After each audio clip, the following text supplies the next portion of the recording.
Hi, I'm Johnny from ultimatepapier-mâché.com, and about 11 years ago I made this giant dragon. I made it so that it would just barely fit through my front door. I think there were 7 videos that I put together showing how it was done.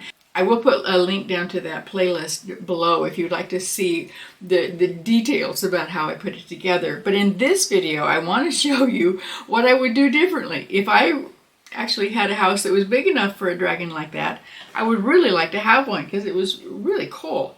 But there were things that I did when I was making it that I definitely wouldn't do again. If I made it again, it would be so much lighter, so much easier, but it would still come out just as nice. So let's get started. I made my dragon 11 years ago, which was 3 years after I wrote my book, Make Animal Sculptures with Papier-Mâché Clay. And so naturally I made a pattern for the body of the dragon based on a sketch that I made. But strangely enough, I have no idea why I did this.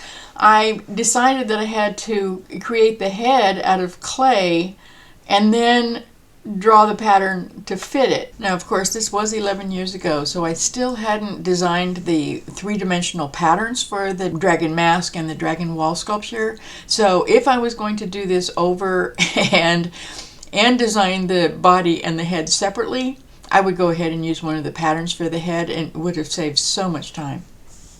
But I didn't have the patterns at the time, so I went ahead and did it the hard way. Not something I would recommend. So I was kind of new at this whole YouTube thing, so I only started the video when I was putting the ears on. I'm using some cardboard there for the spikes in the ears. I really like those ears. I think they turned out really cool.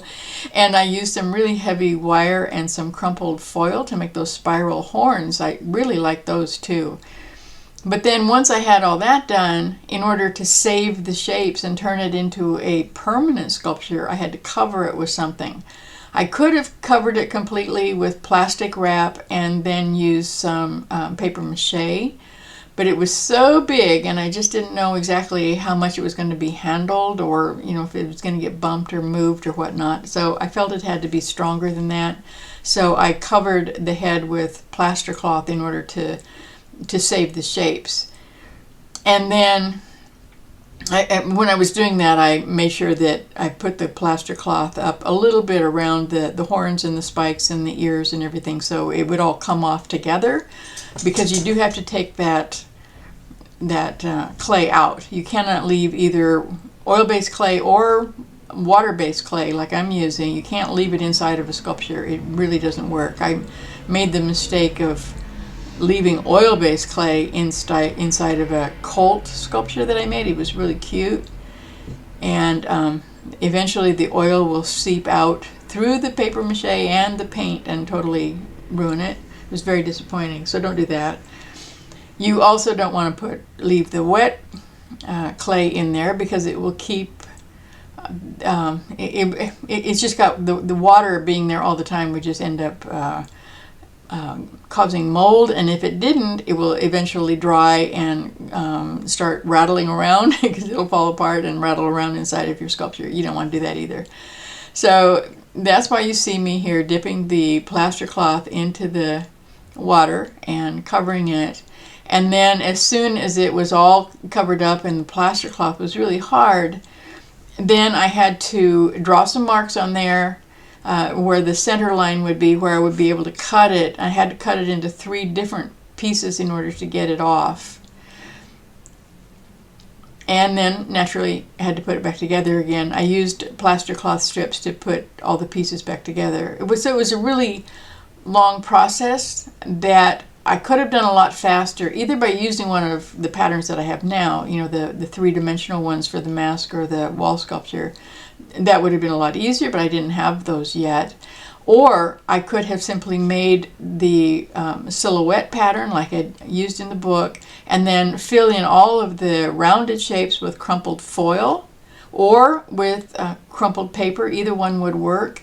And then the papier-mâché could go directly over that. You wouldn't have to take anything out. You wouldn't have to put anything back together. It just would have been so much easier.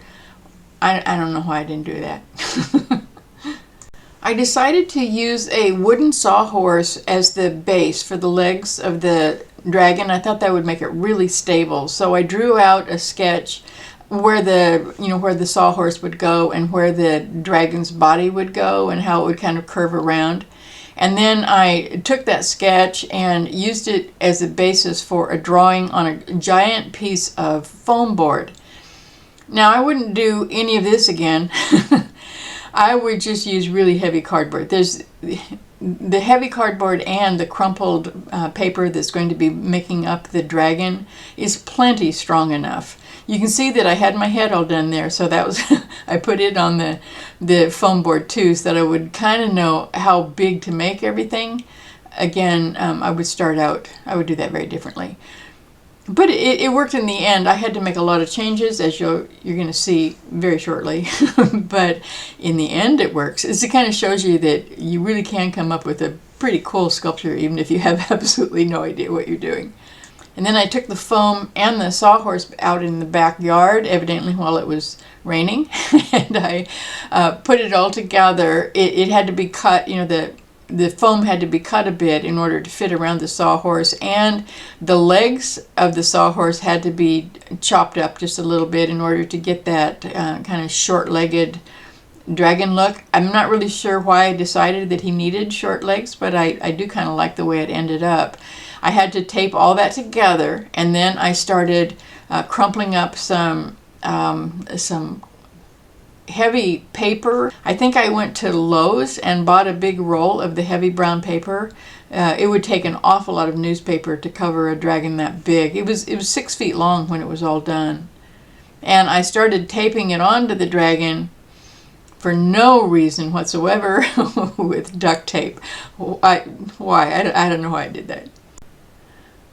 Then I brought him in the house and made a fairly long video explaining why I didn't like it. And I took it back outside and took it apart. I cut the sawhorse down the middle so that I could curve it, so the spine of the dragon would turn a little bit and look more interesting. I cut off a lot of the legs so that the legs wouldn't be so heavy and thick. And then I did change the shape of his chest a little bit. You can see in this picture right here, there's kind of a lump right there at the top of his front leg. That's going to be where the chest will be covered up. That's going to bring his chest down because I really didn't want the dragon to look like a snake. I did put some lion's feet on him later. I made an arrow for the end of his tail because I, for some reason, thought that dragons are supposed to have one. And then I took it back inside of the house and filled in the chest, and I gave him his feet. And I also started on his wings. The wings are made with rebar that goes all the way from the tip of one wing all the way around under his chest and then up to the tip of the other wing. And you do have to cover up any kind of wire that will rust, because it will rust inside of your sculpture when you're not paying attention to it, because you'll have, you put wet papier-mâché across it, and it's the rust will eventually migrate through the papier-mâché and destroy the paint. I also used that baling wire to hold the curve of his tail together where it overlapped itself. It was finally time to put on some papier-mâché clay. One thing that I would do if I did it again is actually sculpt some scales. I just made some fake scales by using jar lids, just to press the edges of the jar lids into the papier-mâché clay. I used some aluminum mesh for the skin on the wings. I just cut it. You can usually just cut it with a good pair of scissors. Well, not a good pair, actually, I should say. It's going to dull the scissors, but you can cut them. And then I attached the wire itself to the bones of the wings with just some twist ties.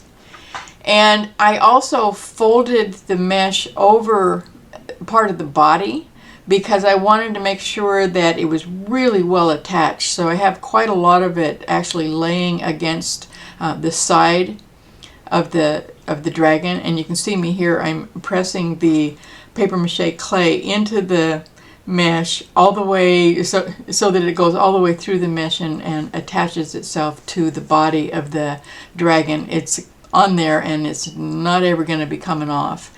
So after the entire dragon's body was covered up with the papier-mâché clay, I let it dry overnight or however long it took, and then I could go ahead and start putting the papier-mâché clay over the dragon's wings too. While the papier-mâché clay was still wet, I pressed just a small piece of that mesh into the papier-mâché clay because I really liked that texture, and I thought it looked appropriate for a dragon's wings. And now for the painting, I'm going to let my previous self tell you how I did it. I have to admit that the colors are not mine. I had no idea how I was going to paint it, to be honest. Fortunately, one of our readers out on the blog sent in this just absolutely wonderful image, jammed a joker, went to all the trouble of drawing out the dragon. 4 different options. I chose this one down here in the bottom right hand corner, and then went out to the Habitat for Humanity's Restore, and sitting right there in the pile of paint were 2 paint buckets with exactly the right colors. I did have to use some more paint that happened to be down in my basement, but basically this part of the project only cost about $8. I'm really happy with it. I used a big brush and the orangish color that I got from Habitat for Humanity and just used that over the entire dragon. This is the base coat. And then I added some of the purplish, I don't really know what color to call that. It's a very dark reddish purple, I guess. It actually dried quite a lot darker than I was expecting it to. This is the first coat, and this went on the upper body. I used a couple of coats of the purple, slightly altering the purple, darkening it a little bit up for the top near the spikes, and then I added a little bit of fuchsia that I found down in the basement just to give those spikes a little bit of interest right along the top edge. Most of that color was pulled off again with the paper towel, but it did leave some kind of a nice gradation with the orange and the red. I bought some blackboard paint several months ago for a project that I never actually did, so I'm glad I got an opportunity to use it here for his spots. And then just to make those spots stand out just a little bit better, I went ahead and kind of pounced some of the orange on top of the purple. Now it did take a couple of days to get to this point, but it's just about done now, as you can see. I had to use a ladder to get up there to the top of those wings. I decided that a bright yellow eye was going to stand out the best against that dark purple and black. And in order to get the pupil actually round, I just used a button and drew around it with a pencil. And I drew around the pencil line with a Sharpie.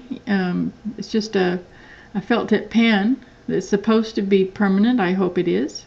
And then I filled it in with my blackboard paint. There's a little bit of variation with the oranges and reds in the eye too, but I didn't get close enough for you to actually see that. And then I added a little white spot for reflection.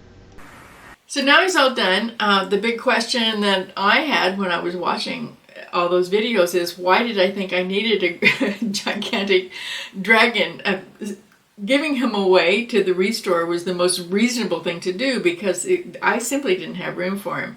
I would love to make another one though. I have learned so much in the last 11 years that I think I could do a better job, even though I really like the one that I made. I would definitely spend more time on the final finish. I was really tired of the dragon by the time I got to the point of putting the papier-mâché clay on. That's obviously the most important part because that's the part you see, but I had spent so much time on all the other stuff and I had done so many things over. I mean, just taking all of that crumpled paper off and then taping it back on again and changing the shape of the legs and all that stuff. Well, I guess I was just getting kind of tired of him. I should have painted him more carefully, even though from a distance I think he looks fantastic. But when you got up close, it was a little bit, you know, like somebody was in a hurry. I know that you've already watched this for a long time, but I just want to remind you that there was no need whatsoever for me to sculpt the head and the body separately. I would not do that again. I would make a pattern to start with of the whole entire thing, and then I would sculpt the head specifically with some crumpled foil and masking tape, and then I would go ahead and use probably some I'd probably fill out a lot of the body with bubble wrap or something, just so that he wouldn't be so heavy. 2 guys came from the restore to pick him up so they could take him to the auction, because there's no way I could lift it. It was just too big. And my daughter had to help me get him out to the porch. And what else would I? Oh, and I would not have used the sawhorse, even though it was really stable. It makes sense to use it, but now that I've done so many other projects, I know that if I had just gone down to the furniture store and bought a big box, maybe something that a big refrigerator or something came in, that would have been plenty strong enough. With the big heavy cardboard and the crumpled paper, it really didn't need wood to hold him up. That was kind of overkill. If I did it again, I would turn on the video camera for a couple more parts that I missed the first time. But it does take a little bit of time to get used to YouTube channels and figure out what exactly I was doing. That was a really long time ago. I probably should have done a few more things differently, but I just didn't catch it. You might have noticed it, so please let us know in the comments down below. Now, I'm still working on a big kitchen project, so I don't know what I'm going to be doing next or when I'm going to get back into the studio to make something else. So in the meantime, you go make something and then come back and visit me, ultimatepapier-mâché.com. I'll see you there.